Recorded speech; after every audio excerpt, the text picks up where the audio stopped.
Welcome back to the prelim segment of our UFC 294 breakdown. It's episode 151 of the Beefy Boys breakdown, part two. We talked about the main card already last night. It's up on our YouTube channel, Beefy Boys Breakdown. Please go like and subscribe. Man, how you doing tonight, brother? Oh, I'm good. I'm good. Just finished watching the Monday Night Football game. Just ready to dive into these prelims. Honestly, it's a lot of hot fire. So I'm lit. I'm ready to go. Yeah, no, I mean, eight fights. They didn't do an early prelims. They just did an eight-fight prelims. That's why we always say it's kind of pointless to even like why even differentiate them. But yeah, man, I'm excited. These prelims were absolute gas, and you can say like, oh well, I mean, it was a major pay-per-view. It should be gas, and I would agree with you, but it doesn't mean it always is. So the prelims were absolutely fire. Tons of prospects that we've been dying to watch. Some upsets, even more controversy. The controversy wasn't just on the main card. So yeah, I mean, fights that matter on these prelims. And man, jerking the curtain is like almost like a mythical fighter. Shara, Bullet, Magomedov. I mean, we've been reading online, rumors and shit about this guy for a while. A mythical creature. Yeah, for years I've like seen his pictures, and they've like done Yeah. like the artist renderings and whatever. And like I guess being a redhead that is also Dagestani is like a pretty cool look. It is pretty different. That being said, he also claims he has a record of 70-0 in fights he's taken, though only 11 are professionally recorded. Yeah, what does that mean? Is that just like if you spar a guy hard at the gym, is that a fight? Or you know what I'm saying? Like I don't know what Yeah, he's I counting or if very there's much wonder. I mean, it's probably a blend, right? Maybe a couple amateur tournaments or something like that, or you bang out a couple in one day. Or, I mean, who knows exactly? Yeah, maybe he's combining because like Izzy's had like 70 something kickboxing matches. So if he's counting all of that shit, then I mean, it gets less crazy. And I think he has a striking background, so maybe it's like a little bit of a language barrier thing. Maybe he's counting kickboxing matches, perhaps. I don't. I'm not. Yeah, I'm not sure, but Vegas believed in him. He's minus 345. He's taking on Bruno Silva at plus 275. Honestly, in this matchup, I thought Bruno Silva was a very live dog. He's a super tough guy, very hard to finish on the feet. And honestly, if you're a wrestler, it's a pretty, I think, like on paper, easy fight to win because he doesn't have the best takedown defense. But if you like to strike, he has a great chin and likes to get in there and dirty box and brawl. And I don't know. For as much as Shara might have dominated here in the fight, I thought Bruno Silva looked much more live than plus 275.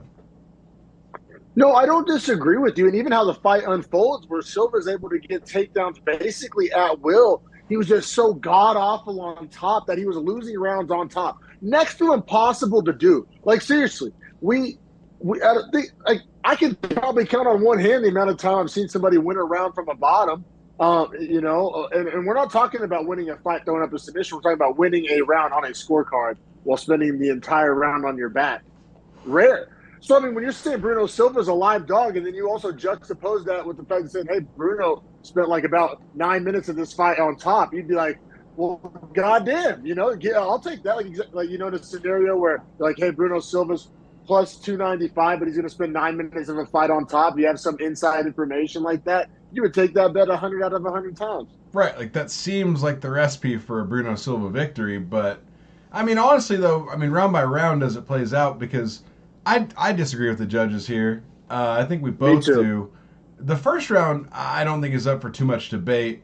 It's mostly on the feet. Magomedov does a great job of landing just insane kicks. They come from every angle, every place, and they land everywhere. Like he's throwing them low level, mid level, high level. Yeah, So I had that in my notes. Kicks to all three levels was really impressive from a guy making his debut. problem for Magomedov is Bruno Silva is a dog. Like he will eat the most damage. So it's more of like yeah, this guy gets brutal finishes, but it's almost like he's getting accumulation damage finishes too. I think, and you're not really going to get that against Bruno Silva. So it is like a matchmaking kind of an interesting chess match of well, when this guy gets to a third round with Bruno Silva, how's he look? For sure, man. And I thought even in round one, Bruno Silva was kind of winning the boxing exchanges. I mean, Magomedov's kicks are fucking, world class, but his boxing isn't necessarily. And I'm going to get to my takeaway of what I think of Shara Bullet, at the end. But not great boxing, not great wrestling, not great grappling, but elite kicks. So, like, what, he's an interesting kind of style.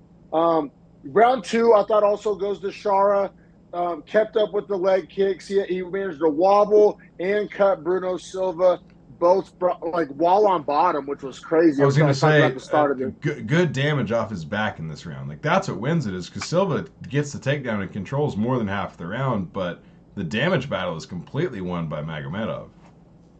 Yeah, Silva's top game may be some of the worst I've ever seen, like quite literally, because Shara was throwing elbows from the bottom, okay, but he was not sweeping. He was not throwing up submissions. He was staying on the bottom. Like, if as a pro level MMA fighter, supposedly supposed to be world class, you have a guy you're on top of a guy. He's not throwing up submissions, and he's not trying to sweep. He's not even trying to get to a hip. He's content to lay on his back, and you're losing to that guy. Like, that is tough, man. That was bad, man. Yeah, that was a tough look for Bruno Silva. Now, granted, I mean, we both have Magomedov up 2018, it sounds like.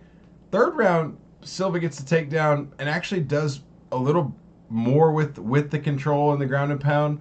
And honestly, man, by the time Shara had gotten up, or did he even get up?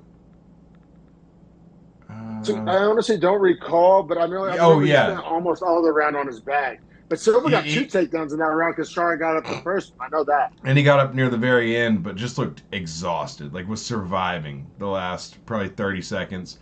I scored the last round of Bruno Silva.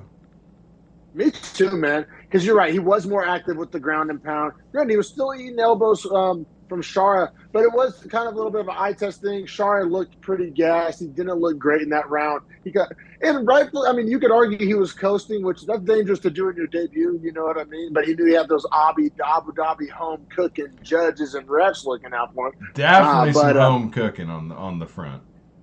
Because he ends up getting 30-27 unanimous. If one of the judges gave him 30-27, I'd be like, all right, I'm not going to die on a hill. All three is a little tough, and the whole commentary booth agreed. They did not see it that way.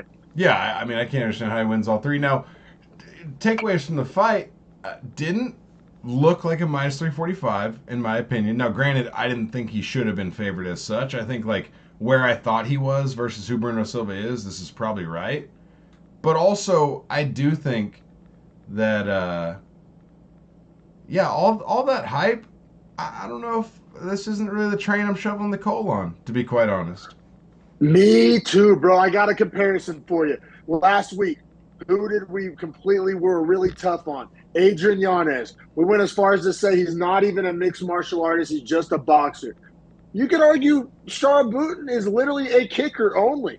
His hands didn't look great. He's like a taekwondo artist. Zero takedown defense, zero offensive wrestling.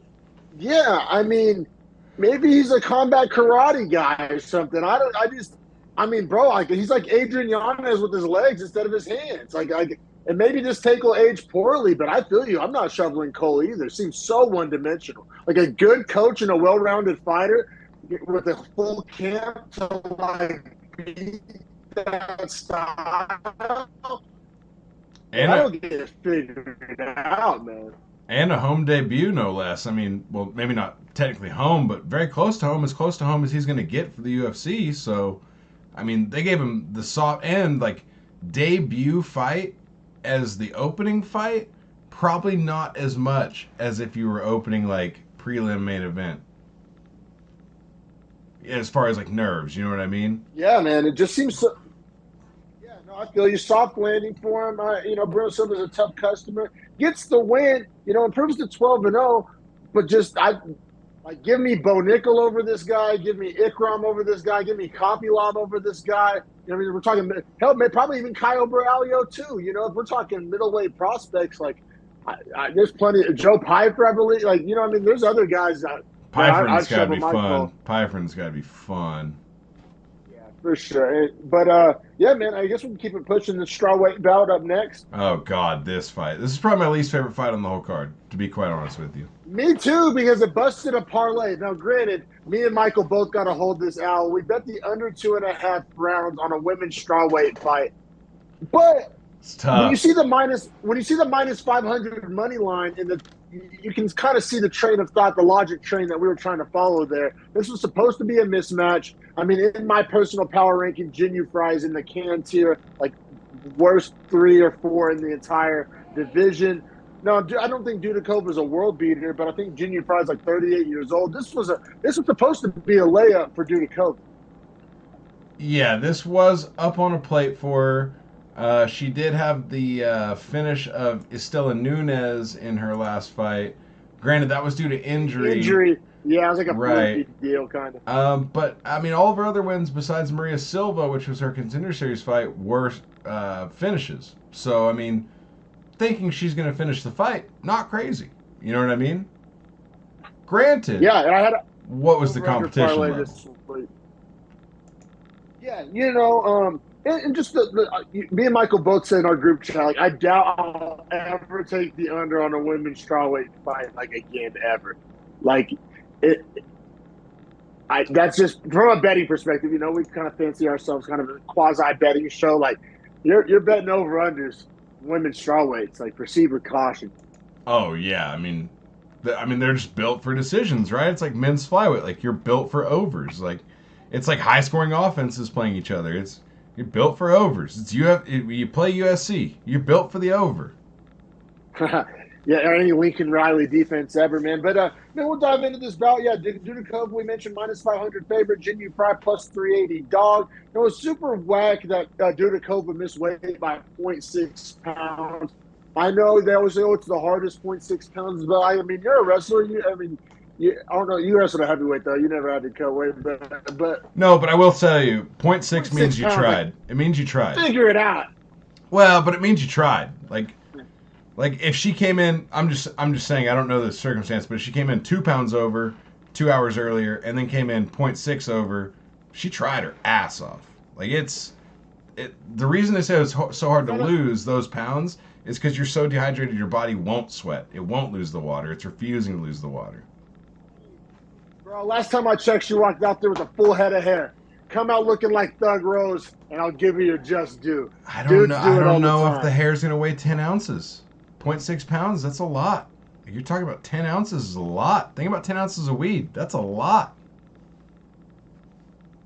If you just imagine it in weed terms, that's hilarious. Yeah, I feel you. If But you have also, dreads, like, sure. Because think about how much hair dreads are. But for like a white chick, they ain't got that much hair. I figure it out. Maybe it is. I don't know. I'll tell you something Fair crazy. point. I'll tell you something really, really, really, really, really insane that I don't know if they allow, but she could have done and might have worked. And this is, I swear to God, this works. People might call me crazy. I don't give a fuck. If she would have done a handstand on the scale, I bet she would have made weight. Get her out the DC towel and let's get her done, man. I've literally seen kids in wrestling tournaments get flipped ups on their head by their coach and then weigh in and they're less than when they weighed in right before because the blood is moving through their body so the scale can't track it accurately. Damn, wrestlers got all the tricks. But yeah, man, we'll dive into this fight. Round one, Judakova, she got the knockdown and had some nice clinch knees. And, there was a bad clash of heads in that round. Fry took the worst end of the head clash. Definitely. No point deduction, no cut, but she almost seemed kind of rocked. So it's just really unfortunate. And even as a Dudakova, I didn't. If you're an under better, let's be real, you're betting the Dudakova. But oh yeah, wins the round, but largely due, unfortunately, to the clash of heads. I know you don't score it, but it impacted the round. I thought the knockdown at the very end, kind of in a close round, kind of put that stamp like, all right, this is Dudakova's round. For sure, but don't you think it's easier to knock down somebody that's already concussed from, you know what I'm saying? Yeah, but I mean, she did get 2 minutes in between the knockdown and if it had immediately followed the head clash, I'll give it to you. But she dodged plenty of shots before that one landed. Fair point, fair point. We'll keep it pushing to round 2, man. I thought this was Fry's best round. She got a takedown, got a little bit of control time, a little bit of ground and pound off. Now, Dudikova was throwing up arm bars from the bottom. Fry was able to, avoid them for the most part. And, I thought, round 2 went to Fry. I did too, man. I thought mostly what Fry did a great job of was obviously controlled where the fight took place, but then also limited the incoming damage super well. Like, took almost no damage, which, I mean, if we're scoring damage and disparity, she didn't do much, but didn't take any. Yeah, and avoided the arm bars for sure. Yeah, so I agree. That was her round. Keep it pushing to round 3 here. Another round for Dudikova. Really, was pumping that jab out there. Went into striking exchanges. Kept it on the feet. Really kind of no debate. Fry on the feet looked god awful. And Fry was able to get a takedown and get on top, but Fry's striking was a little rough on the eyes, and Dudikova just looked younger, faster, fresher, longer. Imagine your striking technique is that bad and you're like 38. It's not going to get better. Well, that's why, not even trying to be a dick here. I have an actual power rankings, and Frey, I think, is bottom 3, bottom 4. She's terrible. I understand why you bet the under. Yeah. Dudikova should have got a finish here. In all honesty, underperformed massively in the sense that she even lost her round. I agree. For sure. Minus 500. Can't be losing rounds to essentially can. Sorry, Frey. I'm sure you're a fine human being, but we're just talking about. And this fight's a snoozer. It's not like she went out there for a kill and lost her round, hunting for a kill and dominating and just making a mistake, getting too aggressive. It was she just actually lost it around outright, and it's oh, well, I don't think you're going to be minus 500 against anyone ever again. No, yeah, Dudikova, man, I think the ceiling might be a little low. I agree. The floor might be pretty high. I don't think she's a bad fighter, but I just don't see elite. I don't see the elite skill set. What about her is the elite path? What way can she outdo someone else? I don't see that. Essentially a point striker, right? Didn't see a ton of power. Yeah. And I didn't even see Decent submission game, but obviously didn't that's what I'm saying is I would say her striking is decent. And I would say her submission attempts are decent, but I'm not going to say that they're Brian Ortega's submission attempts were all right, his striking's not good, but he can submit anyone at any time. You know what I mean? No, for sure. Or Giga's kicks. There's at least they have that one special thing that gives them almost an ultimate ability, you know what I'm saying? Where it's all right. Shar Bluton, we just talked about that guy. His kicks, gives him a chance. Even though he is one-dimensional, those kicks are better than 90% of guys he's going to fight kicks. That's a path to victory. No, I feel it. But let's keep it pushing, man, because, at the end of the day, I don't think either of those strawweights matter all that much in the division. But these next featherweights, man, these were some prospects that I think there was a little bit on this fight. Nathaniel Wood, you could argue is a name that matters and is, beginning to matter. A lot of people had belief in it. Vegas had a lot of belief in him. Minus 325. The ref fucked this fight. Yeah, you're right. This is a fight with a ton of fouls. This fight had, 6 bad, egregious fouls with 0 points deducted? 4. I counted 4. Total fouls against Naimov. But bad, egregious. 3 were egregious. 1 was a tic-tac.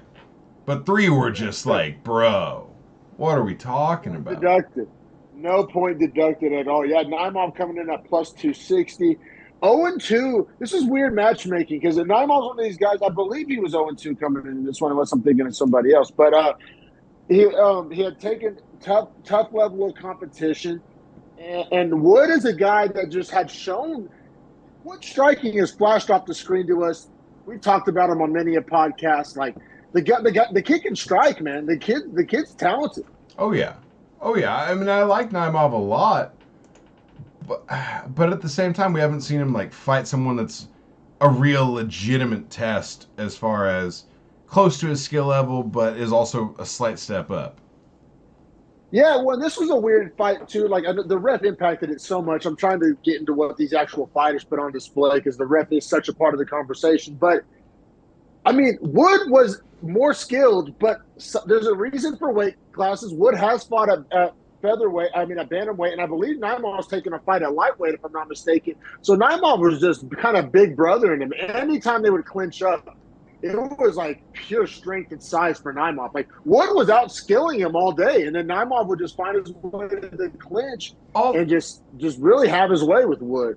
Also, though, he did that for 10 minutes. Once he got to the third round, you could tell Naimov was gassing fast. Like, and you could tell because Naimov has fought at lightweight once on short notice, which already tells you like, all right, he's a big featherweight. Wood used to fight at bantamweight, so this is like a smaller featherweight fighting a bigger featherweight.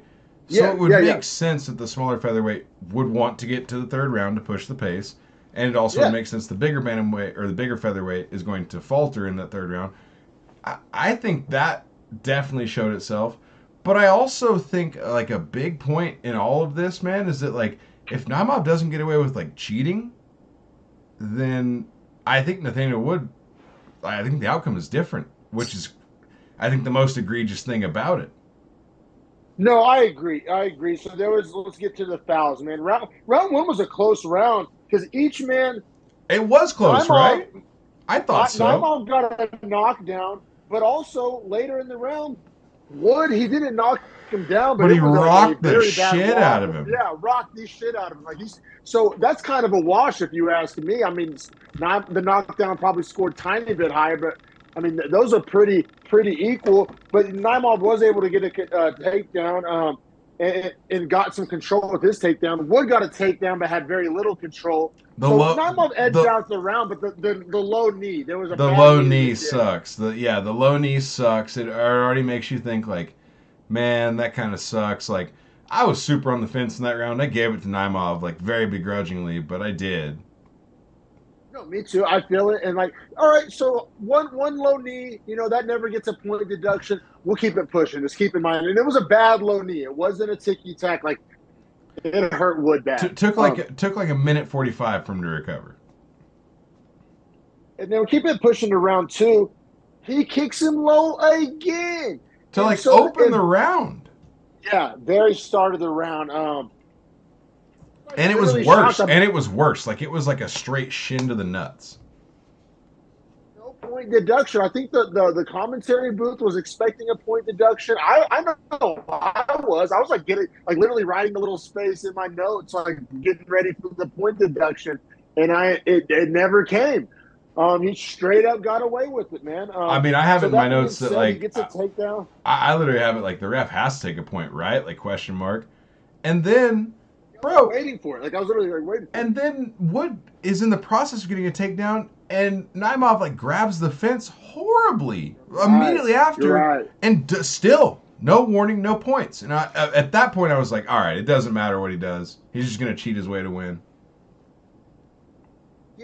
Yeah, man. I mean, if this fight's taking place in Vegas with Jason Herzog, I mean, Wood probably wins this fight, right? Yeah, and then the third round, second round I scored a Naimov, so I'm up 2-0.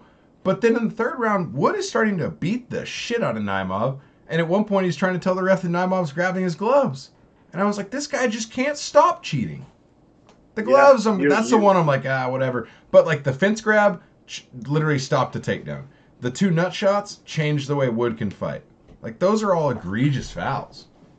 And we saw that Wood was able to get off some heavy ground and pound at the end of round three. So if he gets that takedown in two, who knows what damage he's able to do then. That's what I mean. Like, it changes the whole outcome of the fight here. Or one is close enough where, like, if he has, like, his foot, I don't know if the nut shot affected him, like, in that middle of the round, but, like, if he dominates 3 minutes of the end of the round, maybe he does win that round back. Man, I want to bring up with the fence grabs. This is the only way to ever get it out of the game. It's not deducting a point, not changing the gloves, nothing like that. Like Joe Rogan brought it up a few weeks ago, and I didn't like the idea at first. Clear plexiglass wall. It's an option, but he was saying no fence, just a huge mat. Like there's like some Russian promotions that do like MMA with no fence, no boxing ring. It's just a big mat, like just an open mat. Problem is, dudes in the UFC care so much about winning and not like fighting a fight that they're going to go right to the edge and fight on the edge and fight for resets of position, because the minute you go off the mat, they're going to reset the position just like wrestling. Like wrestlers will do it the exact same. They'll literally work their way to the edge That way, when an offensive wrestler shoots, they're out of bounds, reset. The one I saw online, and granted, this is a wild concept. I'm not saying it's gonna happen. It's an idea that I hated when I first heard it. It's growing on me as time goes by. The picture I saw of this Russian, it was like a whole gym. It was like the basketball court sized like mat. It was fucking massive. I wonder, yeah. I mean, I wonder. I think it completely changes it though. Like, I like the fence. I'll be honest. Let this idea marinate with you for like 3 weeks and watch some more fence grabs and just watch some snoozy like clinch wrestling and see if your mind changes. Because now every time I see something whack involving the fence, that idea is just like the little cartoon angel on my shoulder, just like whispering in my ear. Yeah, but I also think that if there's no fence, the minute someone gets a takedown, someone else, they're not getting up. If there's not a fence for them to use to get up, like it used to be, you couldn't get on the fence to get up because like dudes didn't have good enough stand-up game in jiu-jitsu to like effectively protect in the position. Now they use the fence to stand up and to block getting in the back, and like there's a lot of uses of the fence that I think it's it would almost result like in a. more finishes. But you could do a glass half full version I of mean, this. what do you want? 10-minute rounds next? Like holy shit! Hey, dog. This 10-minute rounds and a 5-minute third round. Let's get it. I mean, but I'm my question to you is like, do you want to watch a street fight or do you want to watch like a sport? But I think it's more pure of a sport if you think about all the. So you want to watch a street fight? No, but all right. So all right, bro. Just jiu-jitsu, no, karate, but I'm just. I mean, all I'm just saying that are mixed. You're saying so not boxing, but every single other one. No, because there's boxing or Muay Thai. No, because there's like, what I'm saying is like when you take out all the elements and it's just this open field, bro. It's like dudes are gonna run crazy. Like when you watch like dudes actually fight in an open environment and they're running around, that's way more dog shit than having to be pressed into a cage and having to engage. I don't think those guys would last. I think that would kind of weed itself out. Dana's not going to keep paying those guys if they're sprinting away. And then, like, I mean, if you can't beat them. What about the karate combat thing with the little slanted walls? I like the slanted walls, but like grab. But like part of the sport of MMA is the cage and the walls and that part of the fight. Like why do you not want to have it? Because you don't appreciate the nuance of the position? I enjoy some good cage work, and it is a big part of the sport. I'm just saying it's also difference. a negative part of the sport. But it's like it's also a negative part of the sport. I guess. Yeah, I mean it's got two sides to the coin. I would disagree. I think when you see Volk and Islam on the cage, it wasn't snoozy at all because they're both good. Oh, I mean, I never said the word snoozy. That's what I'm saying. It's not like a but like when dudes typically clinch on the cage, people immediately are like, oh, it's snoozy clinch control. Or maybe they're just both not good. Yeah, no, for sure. Just, I mean, with the fence grabs and stuff, I wanted to just kind of explore the ideas. You know, I'm not dying on any hills. I'm here for the plexiglass wall. That's what I want. That actually sounds pretty fucking like a hockey wall. Like, why not? Yeah, that makes a lot of sense. You're right. I like that idea too, man. But yeah, Naimov gets the win here. But I mean, number one bullshit, right? 29-28 unanimous. Naimov does cash as a plus 260. So if you're a bettor, you're not complaining about it. But that's when you take the Caesars and laud over their fucking grave. But yeah, man, feel bad for Wood because Wood is in this like position where everyone knows he's good, but he can't break through. Like he can't every time he needs a big win or to step up in competition or just something to go his way. It just doesn't. I especially felt bad for him here, man, because like I felt like this is a fight he won, and on the scorecards lost, and it's like that fucking sucks. And like one FC or Pride, he would win because he was beating the shit out of him in the last round. Yeah, that's actually another good point, man, for sure, brother. And but yeah, let's keep it pushing. Feel bad for Wood. Oh, this next fight I loved. This might have been my favorite fight, low key. And this was cool too because it was like a pleasant surprise of like I thought I was gonna hate this fight, and it ends Oh, up being awesome. I thought You know what this I mean? It's was like, a bottom tier lightweight fight. Like I thought this was literally like bottom five guys fighting. oh, like quite literally in my power rankings, these guys are both in the can tier for sure. I have Breeden as I think my actual worst ranked Yeah, he's my lightweight. actual last ranked What? lightweight fighter. Not anymore. He's not. I And get maybe I don't. I mean, he's I not. mean Jubilee. Jubilee, yeah. Yeah, But like, is yeah. he still signed? Like, is this guy still worth a contract? Like, holy shit, this guy's. Let's get into it because I've never seen a guy get mentally broken so badly in a 90-second window from a man barking in his face. It was shocking, bro. It was I shocking. mean, it was Breeden like coming in at plus 210. the mental Uh, warfare was shocking in this fight. Jubilee coming in 7-0, undefeated out of the what is it? Not looking for a fight. What do they call that? The Contender series? no, it's not No, contender series. Road UFC. Road Road UFC. UFC. Minus 260 favorite. Which that money line, Jubilee. I mean, I guess I get it if you're fighting literally the worst I, lightweight that exists. But yeah, like, honestly, in my head coming in, I was like, seems fair. Like worst lightweight, like it's like not too egregious. yeah. And then what was it? Breeden that missed weight. Yeah, by 3.5 pounds, that motherfucker. That's a guy who didn't try, dude. You mentioned it due to COVID. That is what I'm saying. Is like that's the guy that Yeah. came in 4 pounds over and was like jogged for 20 minutes and lost half pound and was like, oh, we're not getting it, and just quit. It was like, all right. Well, and if you think about it, Breeden 1,000% if he loses this fight is getting cut. He knows that. So I agree think he with was you. like, I think, yeah, I fully am on your I think train. he was like, oh, I mean, if you're making 12 and 12, you're like, all right, bro, take $4,000 and I'll have a career. right. You know what I like, mean? I'll get another fight. And if Yeah, you win, seriously. like losing 20% doesn't really matter because you still win the winner's purse. And the 20% doesn't come from the winner's purchase. I think Right. it should. I think it should even too. more I so. think it should. Like if you lose to a Definitely. guy that makes You his should weight, lose you should get paid 50%. more. Or just 20 of the both. You know what I mean? Bro, of what the if winner. that's what it was? What if that's what it was? If you win the fight, the loser only loses 20% of their weigh-in, like their show. But if the guy that misses weight wins, he splits the win bonus with the guy that made weight. That would Oh, be. I like that. That would I actually like be that. fire. Yeah, I like that's actually man. Harrison's come with the fire ideas, the glass windows, man. Harrison's got all the answers. How get this man a job? But Hey, sign me up. sign him up, man. For real though. I like how your brain's firing tonight. Big brain Harry on the job, man. But we'll dive into the fight because round one, Jubilee, was kind of outpointing him.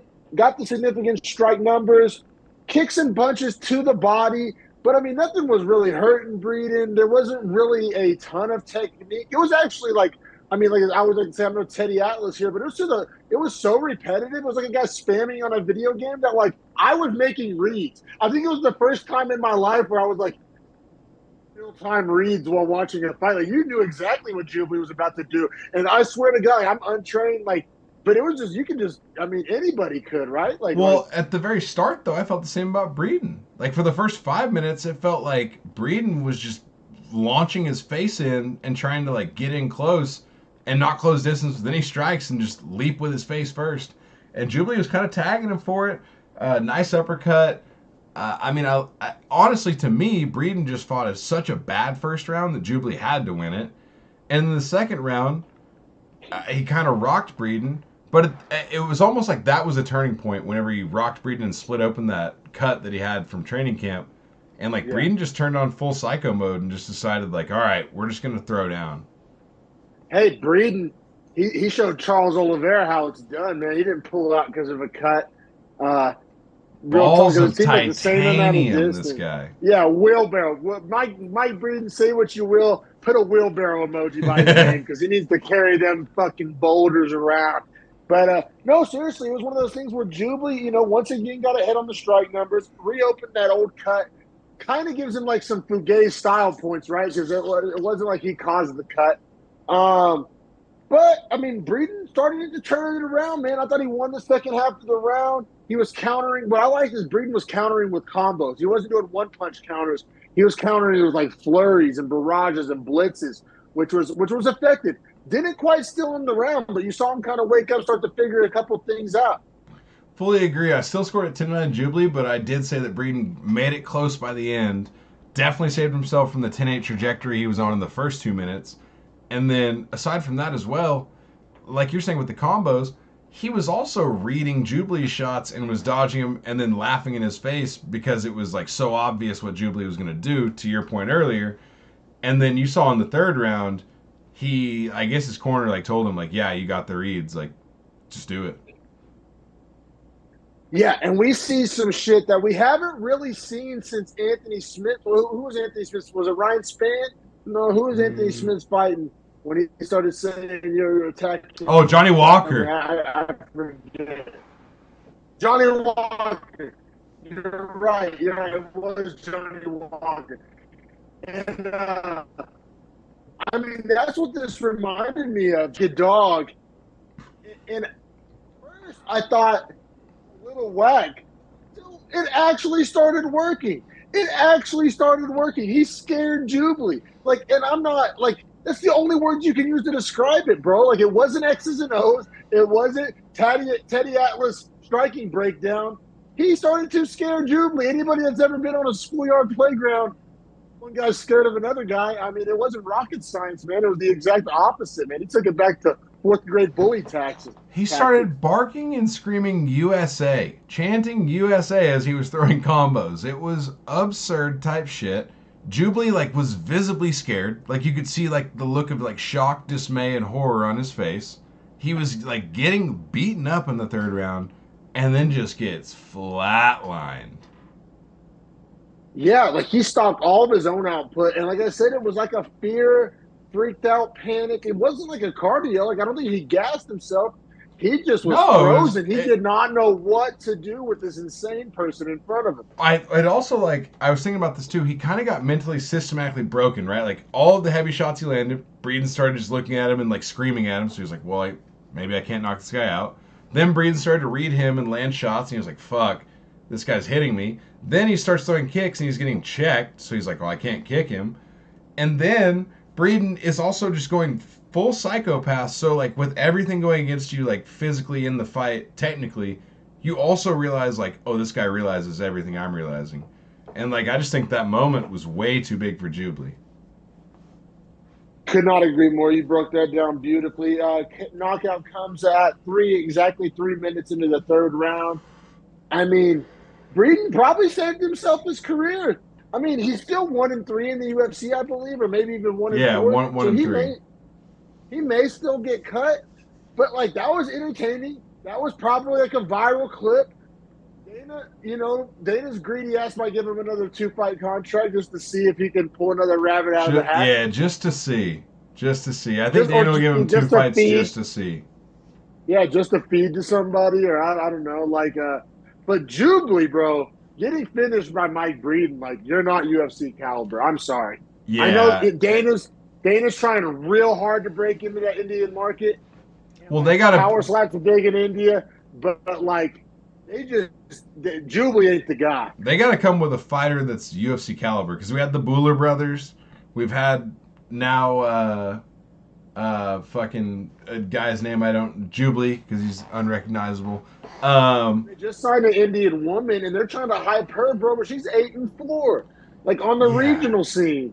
And I'm like, this ain't it, man. Like, I would love for there to be a dope Indian fighter. Like, I love all the different cultures represented in the UFC. I love the Kazakh fighters, the Tajik fighters. But it's a meritocracy, right? Like, you got to earn it. Exactly. 1,000%, bro. Like, you got the country whites like Trevor Peak. I mean, everybody's represented, but it's like you got hood dudes like Bobby Green. Like, you got everybody represented, almost but Indians, and I feel it. But it has to be a meritocracy. It has to be. It has to be. Well, it's also not like there's not Thai fighters that have done well in the UFC, and they're right next door to India. So it's more of like, you guys just got to be on this level. Like, it's not that we're ignoring the culture of Southeastern Asia. It's nothing to do with that. No. You gotta produce a contender. But man, let's keep it pushing, man, to a fight that I was not looking forward to. I did bet the over 1.5 because I didn't think either guy was like good enough to finish the other. It was like the anti-bet.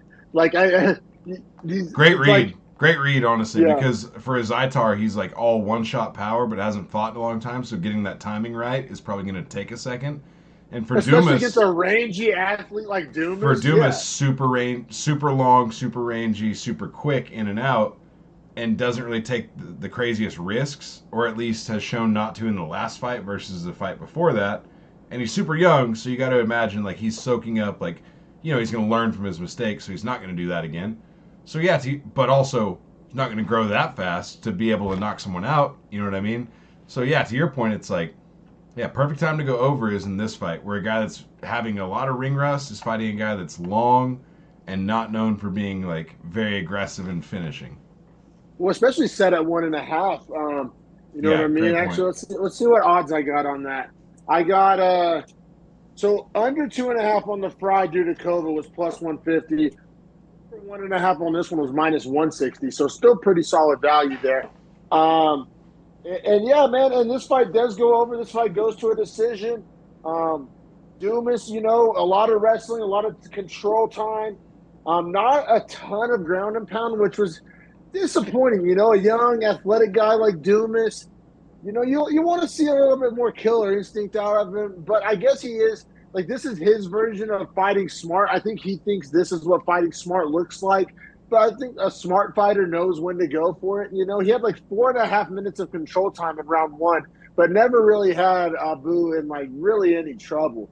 Like I understand you want to secure the position, but after like 3 minutes on top, like, hey, posture up. Yeah, or like work for more damage or work to like advance your position. Like do something. Don't just hold half guard and just sit. Granted, you're winning because Abu's doing nothing as well, but like, man, can you try to like emphatically win a fight? Um, Exactly. Yep. that being said, I scored round one for Dumas. Now I think this whole fight super straightforward to score, right? Like two takes place on the feet. It's a Zaitar's round. Like he's landing the Landing the probably powerful probably the counters. bigger strikes. Yeah, might not be landing the cleaner strikes, but he's definitely landing the bigger strikes. Yeah, for sure. Yeah, just Uh, big counters that are like partially blocked, but like strong enough and powerful enough to still like, cause a little bit of impact. It was, yeah, rinse and repeat of that in round two. Give and the round to Azaitar. and then round three, I thought was actually significantly closer than the rest of them. Now toward the end, you could tell that Azaitar started to push the pace. I thought he was slightly behind at the very end, but then the Dumas head kick with 3 or 4 seconds left, I actually thought was pretty significant, and I like Dumas to win the round, and the head kick having a lot to do with like the statement or like the exclamation point on it, I should say. Might have lost Dominic here. We will see if he comes back. See what he has for round three. Round three. It's not looking good for him, ladies and gents. This looks like a... Oh, no. We got some movement. He's back. Am I back? Am I back? He's back. All right, cool, man. Yeah, you're right. You're right. But Dumas actually wobbled Azaitar with the jab and then got a head kick at the end of the round. You're right. Everything in between that was pretty competitive and close, but the two biggest moments of the round were clearly for Dumas. So yeah, Dumas wins this one 29-28. All three scorecards, 1 and 3, pretty straightforward. I still am just not that high on Dumas. This is another fight where I had both of these guys in my bottom tier for middleweight, and they probably both still are. Zaitar's 37. He ain't it. It's like time to figure something else out. Dumas is young and athletic enough and rangy enough, and allegedly works really hard. So I think he's going to keep getting chances and opportunities. But I just think the ceiling is relatively low on Dumas, and then I'm not trying to be a dick about it.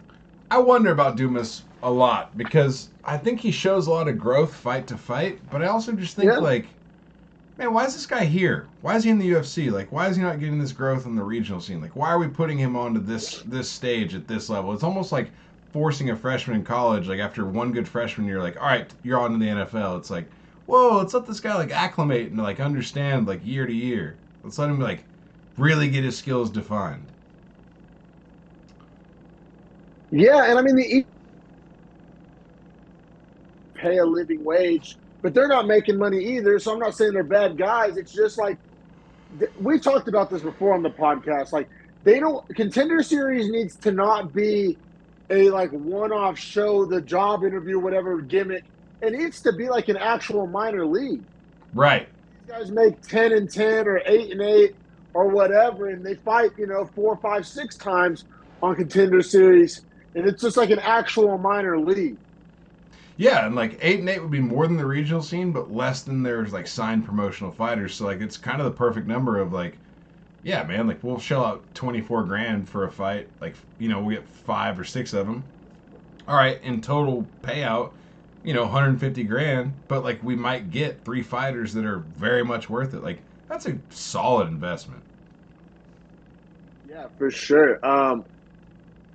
Yeah. Could not. Yeah, we talked about that point. I think eventually that's what needs to happen because there's a bunch of guys signing the UFC that are just not ready for sure. But I can't knock them for trying to earn a living. You know what I mean? But man, let's keep it pushing to a guy that we've been super high on for a long time, and this was kind of his fight that was supposed to be a leap forward. Ends up, resulting in a no contest, so kind of a wet blanket blue balls moment. But Javid Basharat, man, I got 14-0, a guy that we've been super high on, one of our favorite bantamweight prospects, at least was. Taking on Victor Henry. Yeah, no, I fully agree with you on the was. Victor Henry plus 400. I was going to say minus 535 never looked like it had a fucking snowball's chance in hell of being the right odds in this fight. Like, honestly, man, the first round, ultra close, very competitive. And even more than that, like, the commentary booth said it better than I could, or put it into words better than I could. Basharat's a guy that needs a finish. Like, he needs a flashy highlight, like, fight. Like, yeah, dominating guys is cool, but if you really want to, like, escalate through the rankings, you got to finish dudes. And I haven't seen him do it yet. No, for sure. Cannot agree more. Yeah, he does. He's been pretty snoozy, but super effective, stacking W's. Well, just the skill set jumps off the TV, but you're right. There's the ability to be exciting and get a finish. Not there. Victor Henry plus 400, 36-year-old veteran. Tough night out. Definitely Basharat's hardest fight yet. Yeah, I have Basharat eking out a first round. That spinning back kick to the head was the most impactful moment of the round for either guy. Victor Henry was landing some calf kicks and checking Basharat's calf kicks. He got up real fast when he was taken down. But Henry, I mean, 2 of the things I just listed was defense, checking calf kicks and getting up from a takedown. So you don't get points for that. Basharat wins the round, but once again, like, just not dominant. I also scored it to Basharat. But yeah, just like you said, like wasn't the most dominant round, and in fact, one judge did score the round to Victor Henry. And that I don't think they're crazy for that. I mean, I wouldn't, but like I said, Basharat just not putting a stamp on it. I agree. It's more that like I agree I would not score it that way, but also it's like, man, Basharat, like you have plenty of opportunities here to land like a nice 1-2 down the middle or a solid body kick, like something to put the stamp on this round for me to say like, yeah, you won this round. But he does not do that in fights.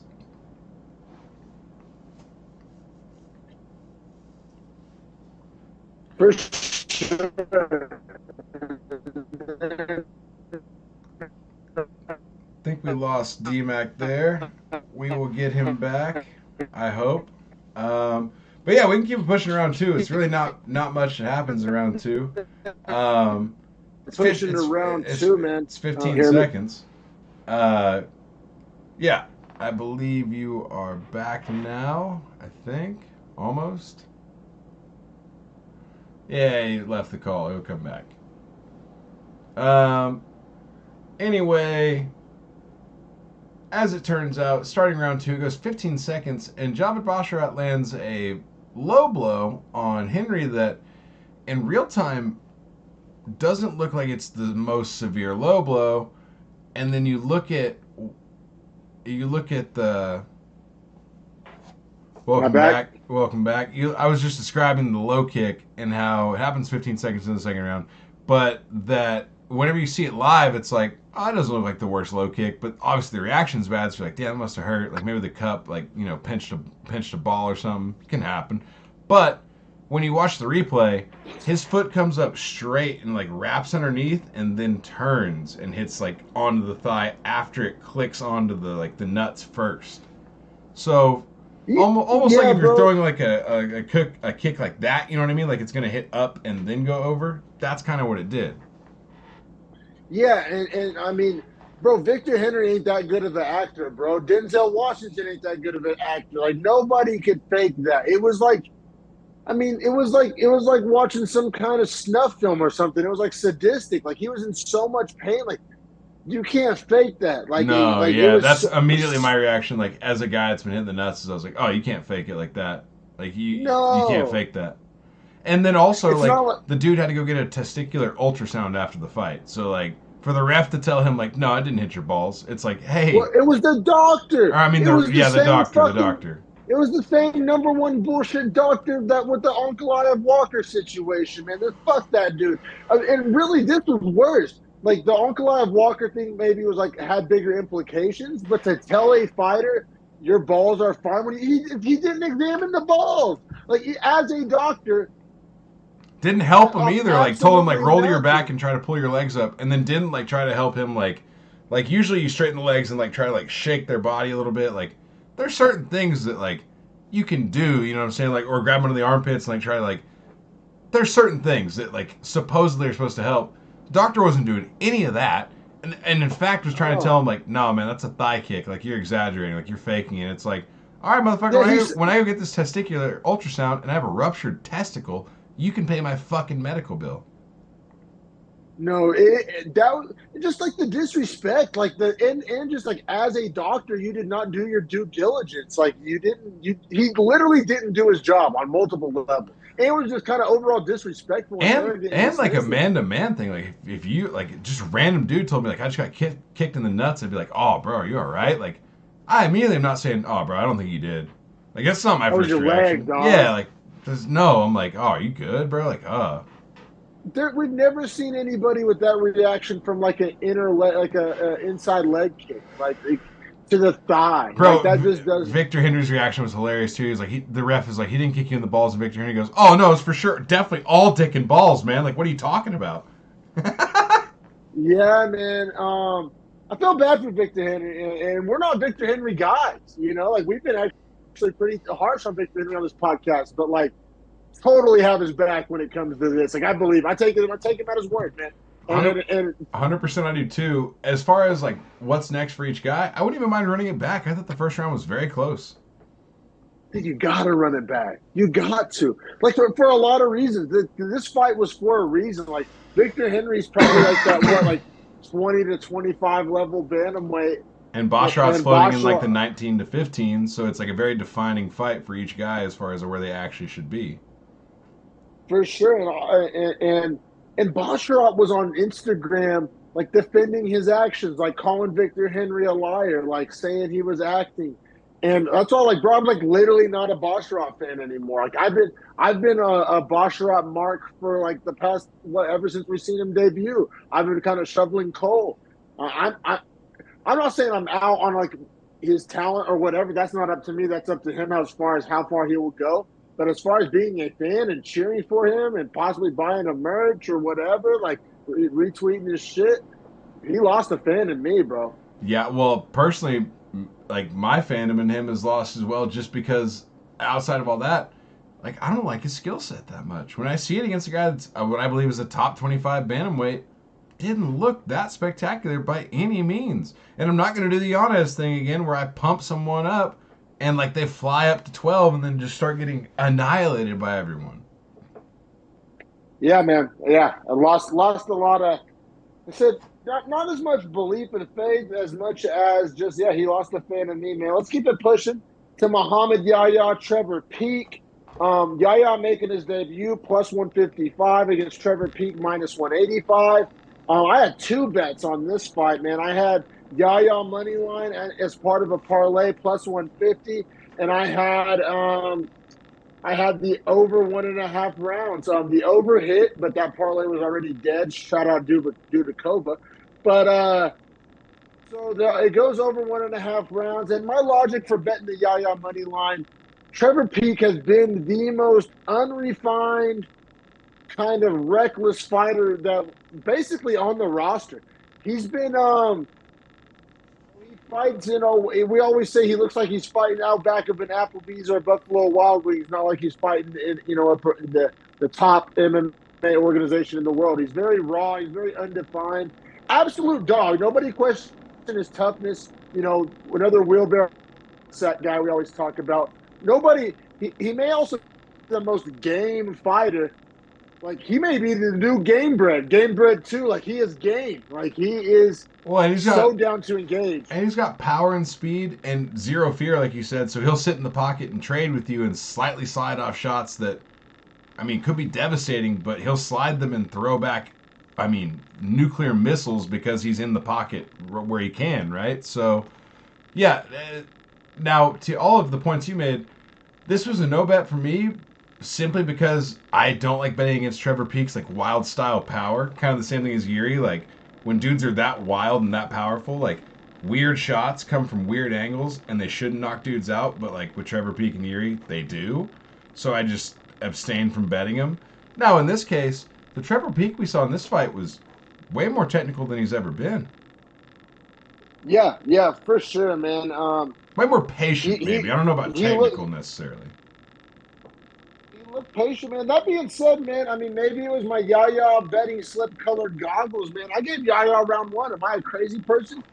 I scored it for Peek. Let's see what the judges said about it. One judge scored it for Yaya, 2 for Peek. So, not a crazy person.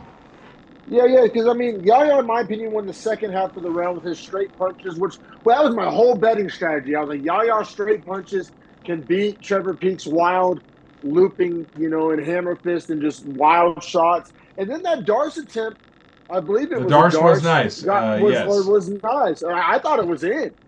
So those two things combined, I gave it to Yaya. Trevor Peek probably did have more sustained success and damage over the course of the round, though. So I knew it was a very close round.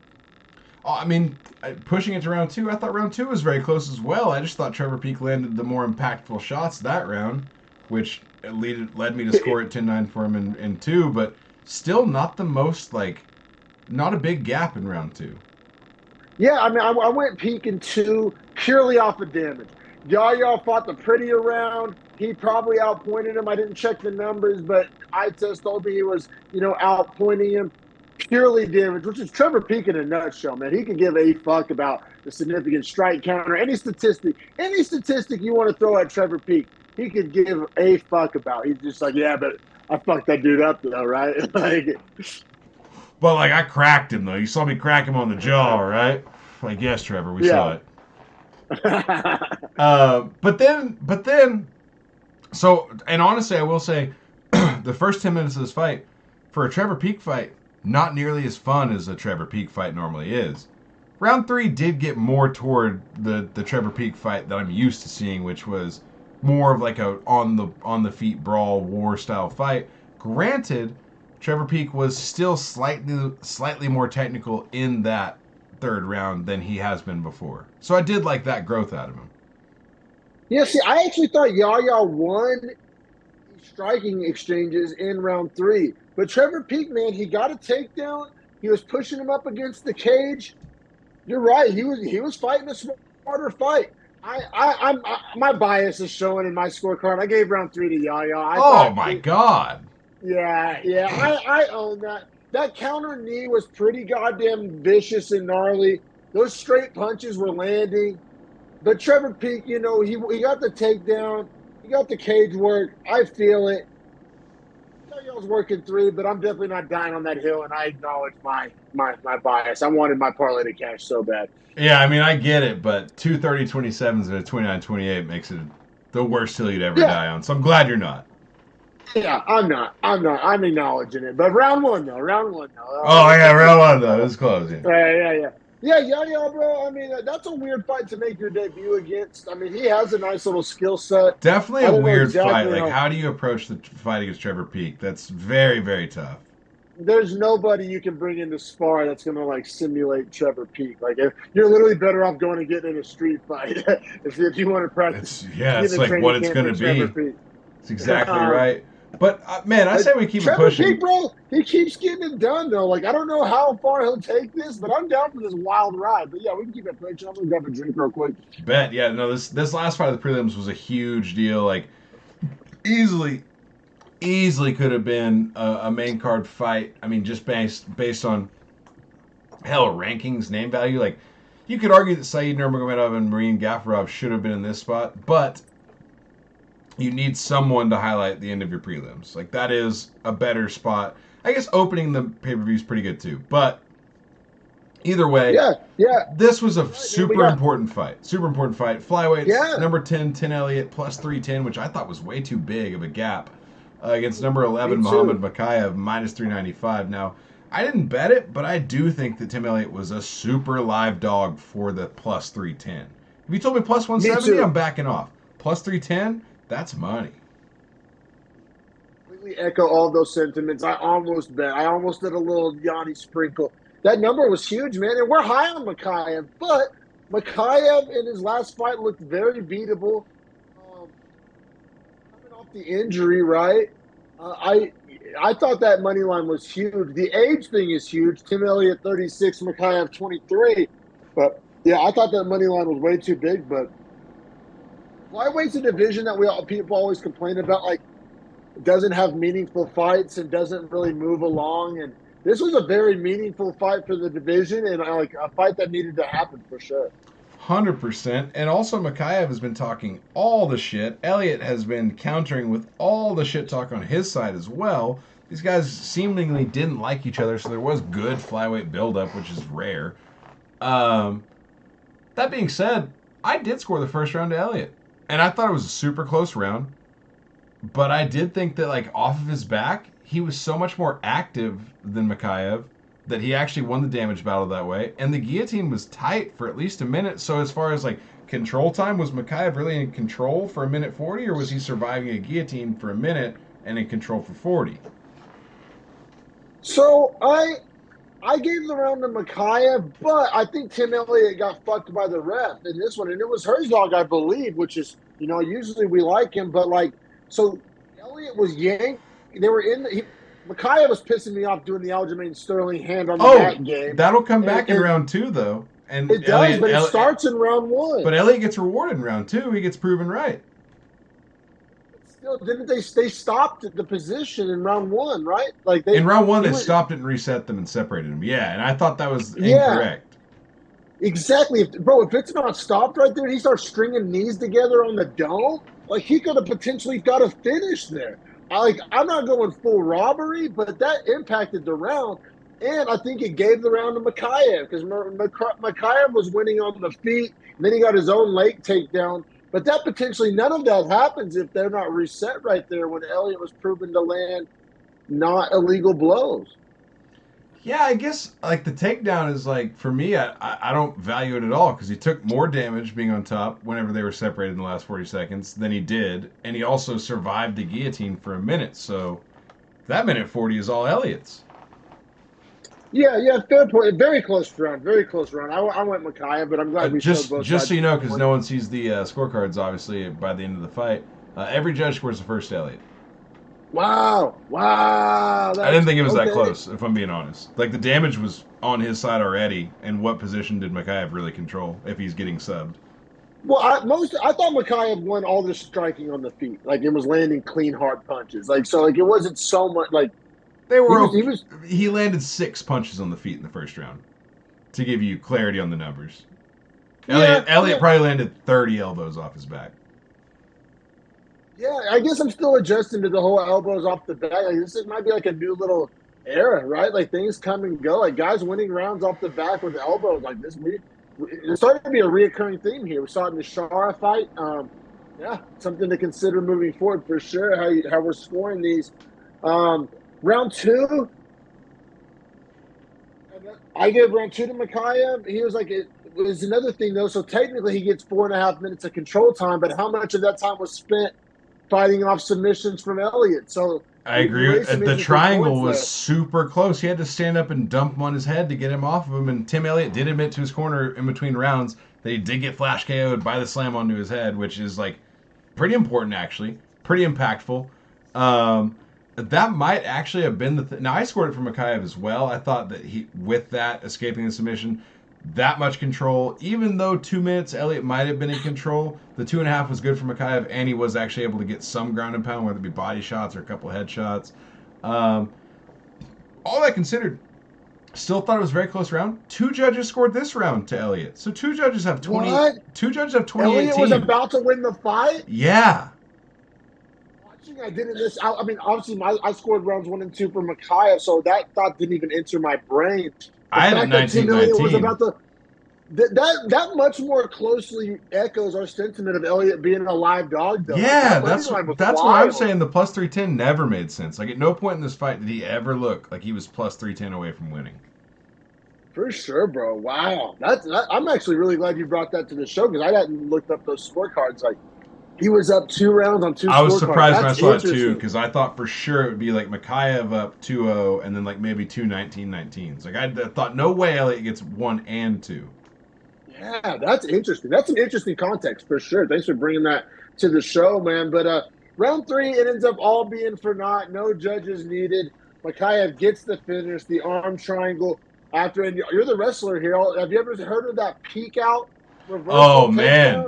It was so nice. What's crazy is I'm used to seeing bigger guys hit it. So when a 125 guy hits it and can stand up with the guy like on his shoulders, that's not usually what happens. Like, usually it's 160-pound guys, and so the top guy's heavy enough, he falls down, and the other guy just wraps around to his back.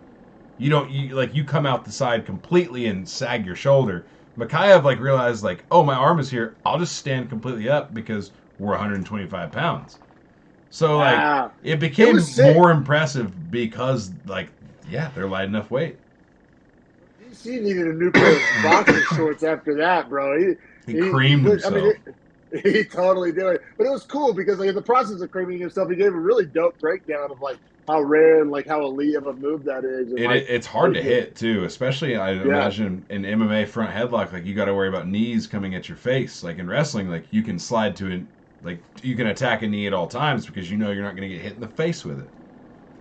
Yeah, man. So I mean that little flash right there showed why people are so high. You know what else we didn't touch on? In the second round, Elliott lands those knees that are deemed legal. Yeah, but the position was stopped again, right? Stopped, but then reset. He gave him the same, but it's different. I agree, it's totally different. You broke the momentum. You gave Mokaev a chance to recover. You gave Mokaev a chance to think clearly, here's how I'm going to defend and get out of this start. And Mokaev, bro, just was playing that fucking game. And, I was actually, glad he was getting punished for it. But then, he almost got rewarded for it still. Even though they tried to, quote-unquote, make it right, the momentum of that moment, we all know fights have these moments where momentum swings and a guy can steal around or, you string together 3 knees to the head. That's a potential knockout. And just getting stopped in the middle of that, it helped Mokaev with the first and second round. I think it's a pretty simple answer that you either need to have your butt or a full knee on the ground. You either need to have a knee bearing weight or need to be sitting on your butt for it to be considered a knee. The hands, I'm done with the hand shit. If your hands are down, you can get kneed in the face. I don't care. Yeah, no, for real. Especially if it's just fingertips or palms. Maybe if it's real subjective and murky. So I think how you described it would be a better way to. I'll take it a step further than what you're about to say. I'll say an elbow. If you put an elbow down, we're cool. But a palm, you're still playing that game. What about bent elbows? It would almost be impossible to play the game with bent elbows. You'd almost have to have weight bearing, almost like a push up, or you know what I'm saying? Or if you're actively standing up, or if the elbow is bent with tension. But that's so subjective. That's so hard to legislate and. Well, that's what I'm saying. If you want to play the game, then you just got to take a knee or take an elbow, to the mat. You just got to fully sacrifice. I'm on the ground. You either need to define I'm on the ground or I'm standing. Because you got to give up the position. There has to be something. You can't just have your cake and eat it too. Right. Like you're not giving up the position, but it's almost like it, bro. It reeks of like schoolyard playground. Nah, nah, nah, nah, nah. You can't get me. Yeah, Like it's like a lawyer ball defense to actually fighting your way out of the fight. did not love seeing that from Mokaev because Mokaev's another guy. We've been shoveling coal in his hype train ever since we first seen him. But to see like this is how he's going to fight against these top level guys. I don't know, man. Don't love it. Ends up getting the finish, so I guess all sins are forgiven. Does he get a bonus for that finish? He does. He does. You know, I mean, he finished Tim Elliott, so like on paper, I get it. But if you watch that fight, doesn't really reek of performance. You know what? Listen to the word. Listen to that word. Performance bonus. He got it was an impressive result, but you can't say it's an impressive performance. Fully agree. Now, going forward too, he calls out Kai Kara France or Amir Albazi or a title shot. Now he's kind of reaching with the last two, I think. Kai Kara France, good call out. Alex Perez or Nicolau also could be on the table. I think that's where I like to see him fight next. Is a 4, 5, 6, 7 guy, like right there in the middle. Then he can make the jump. Yeah, you know who I think, man. You know who I would love to see him against. This makes no sense from a business standpoint. This is just like my own personal, like, if I could simulate a UFC video game match between these guys, bro. What did him versus Tatsuro Taira look like? Oh yeah, that's a fun matchup. I Those mean, it might happen. exchanges, like, when think about Filio. Filio almost finished him with a knee bar, right? Or was it like one of those lower body? Like Taira's submission game is insane. That's 2 fights in a row now where Mokaev has almost been subbed. Now, you could argue he's got this Volk-esque sub-defense. I saw some people trying to make that comparison on Twitter. But I think it's the other way around. That's it. Volk's doing that in championship fights. Yeah. Mokaev's doing this on prelim fights. Like, that's a vulnerability. Not as people are trying to do some real media spin here and make it seem like Mokaev's got this sub-defense, when in reality, he's got a nut hair away from losing 2 fights in a row by sub. A guy like Taira might be able to get the job done. I fully agree with that, man. I mean, I think they want to build Mokaev now having a win over 10, and he's going to jump to 10. They're going to force someone that's probably 5, 6, 7 to fight him. Like, they're going to force that. Perez, Cop, Nicolau. I mean, and don't get me wrong. I'm stoked for all those fights. They give them to me. I don't know, bro. I'm just starting slowly but surely to take a little steam out of my Mokaev train. I am too. That jiu-jitsu game is a little worrying. Oh, and I think the better wrestler he fights, so if he can't dictate being on top, so if he fights Albazi, he's not getting takedowns. So, like, how are you going to win now? You got to use your stiff jab? Well, Albazi's pretty damn good on the feet, too. Like, or you know, you think about Pantoja, very good grappler. You think about Moreno, very good grappler. Like, I think there's limitations for Mokaev's game as it currently sits. Like, he has to develop his striking. But he's 23 years old. Yeah. That's why. Fully agree, but the striking has to come up.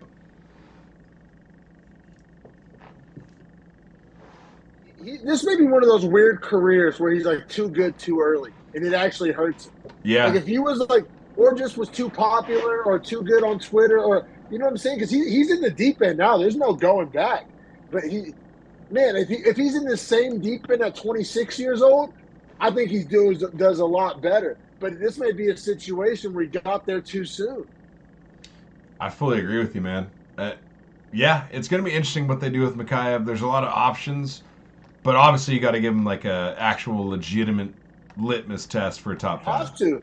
Right. I mean, you have to. I mean, the win over Elliott, they're building him. He's big in that part of the world, plus the England demographic. He's super marketable to 2 different countries, regions.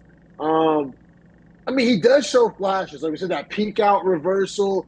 I mean, and at the end of the day, we're questioning his jiu-jitsu. He won by sub, but like his defensive jiu-jitsu is sus. But Kai Kara France isn't going to try to submit him. You know what I mean? Like, generally speaking. That's what I mean. Like, Royval will, so it just depends on, like, what matchup he gets. Because I think matchups are going to matter a lot for... his style. Yeah, his style. Mokaev has a very direct style that has flaws. I could see them trying to give him Cop. Because Cop's a pure striker. I agree. Which I think Mokaev actually does well in that fight. I mean, we haven't seen Mokaev eat a shot from a guy like Kopp. You know what I'm saying? Tim Elliott don't punch like Kopp. Or You know what I mean? Figueiredo. Like, yeah, there's guys that can throw power at him. Yeah, for sure, man. Interesting prospect for sure. And he's only 23 years old. It's like that's a huge part of the like story, but it's just I mean, it may be a situation where he gets top 5, loses a couple, and then 3 years from now he fights for a title or something. But I don't think he's title ready now. I think they need to slow roll him a little bit, or he's going to have to learn the hard way a couple times on the job. Yeah, I honestly would like to see him get 2 more wins in sequence, like consecutively, before he got the title shot. At least 2. At least 2. But yeah, with that division aging, I mean, Moreno ain't going to fight probably too much longer. Royval's no spring chick, I don't believe. Albazi's sitting there. Cops, I think, getting a little older. Plus, you know, there's a loss or 2 away. Nicolau's been, I think, taking some L's. I got to say, though, flyweight's interesting.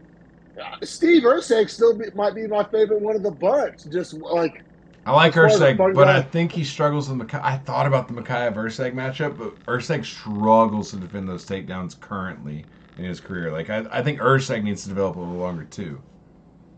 Yeah, a lot of it's like there's a bunch of old guys and a bunch of young guys. There's not that like middle. Yeah, we just got to get to the middle before we kill off the young.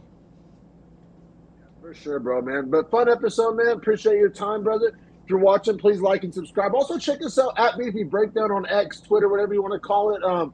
We love to engage, you know, talk MMA content on there. The best way to probably engage with us. We appreciate everybody taking the time to watch this. Fun as always, brother. Let's win some fucking bets next week. Yes, sir. In 2 weeks, we got the week off next week, and then we got Lewis and Almeida November 4th. So we'll take Halloween weekend off and then be back for the slaughtering of Derek Lewis. Yeah, fucking 21 gun salute. Get it ready. All right, bro. Take it easy, man. All right, later, brother.